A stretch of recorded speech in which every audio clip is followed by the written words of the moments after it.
چلے گئے. اب میں پھر اس کے بعد قرآن کے چیلنج کے لیے عزیزاً محمد شاہد صلی اللہ علیہ وسلم کو دعوت دیتا ہوں. موصوف تشریف لائے اور قرآن کے چیلنج پر تقریر پیش فرمائیں.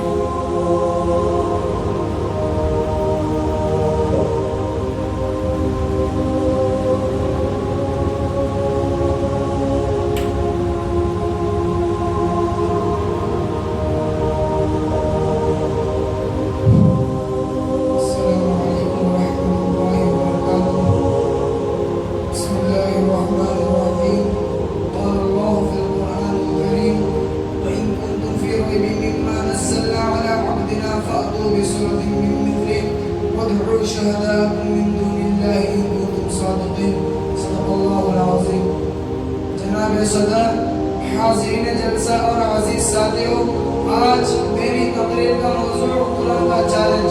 میں نے آپ حضرات کے سامنے قرآن پاک کی ایک چھوٹی سی آیت تلاوت کی ہے.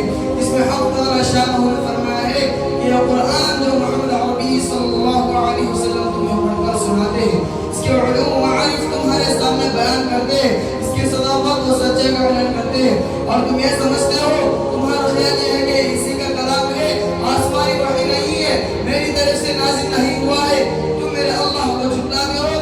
تم میں سے کہنے والے کہتے ہیں لو نشاء لقلنا مثل هذا، اگر ہم چاہتے تو اسی سے کلام ہم بھی پیش کر دیں گے. تو آؤ، تمہارے لیے راستہ صاف ہے. تم بھی انسان ہو، تم بھی اسی خطہ کے رہنے والے ہو. بلاغت و لسان میں تمہاری مثال نہیں، فصاحت و بلاغت کے تم امام ہو. تمہارے ادنا سے ادنا عورتیں بھی شعراء و ادبا کی مجلس میں البری مچا دیتی ہیں. تم نظم و نثر کے استاد ہو، ماہر فن ہو. اس سے زیادہ قرآن پیش کرو. حضرات، نبی صلی اللہ علیہ وسلم کی زبان خدا اور قدس نے چیلنج کیا، قل لئن اجتمعت الانس والجن على ان يأتوا بمثل هذا القرآن لا يأتون بمثله ولو كان بعضهم لبعض ظهيرا. کہ محمد صلی اللہ علیہ وسلم آپ کہہ دیجئے، کہتے ہو کہ انسان کا کلام ہے. اگر تمام انسان اور جنات اور کائنات کے تمام مخلوق بھی اکٹھا ہو کر اس جیسا کلام پیش کرنا چاہے تو نہیں پیش کر سکتے، چاہے ایک دوسرے کے حامی مددگار کیوں نہ بن جائے. یہ ایک چیلنج تھا.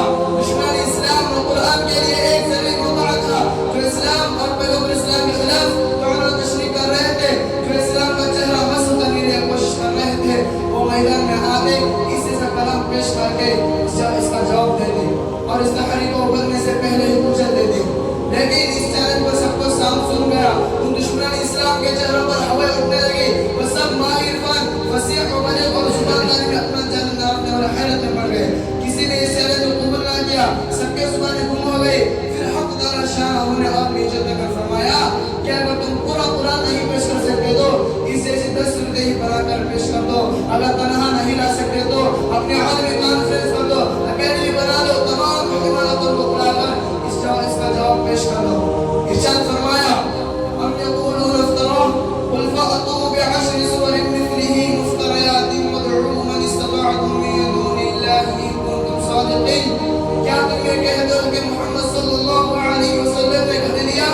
تو کہہ دیجئے اے محمد صلی اللہ علیہ وسلم کہ تم اس جیسی 10 صورت بنا کر پیش کر دو اور اللہ کو چھوڑ کر جسے چاہے بلا لو اگر تم اپنی اس قول میں سچے ہو. لیکن دوستو، اس چیلنج پر بھی عرب کے معاشرے سے کوئی صدا بلند نہیں ہوئی. کسی کے رگے حمیت نہیں بڑھ گئی، کسی دل میں غیرت نہیں آئی، کسی طبیعت میں جوش ہوتا نہیں پیدا ہوا کہ وہ اس سے کلام پیش کر کے رسول اللہ صلی اللہ علیہ وسلم کے خلاف ایک نیا محاذ کھڑا کر دیتے اور اس تحریک کو بے خوب منصور کر پھینکتے. پھر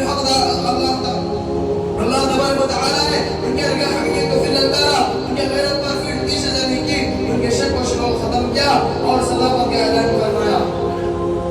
فرمایا.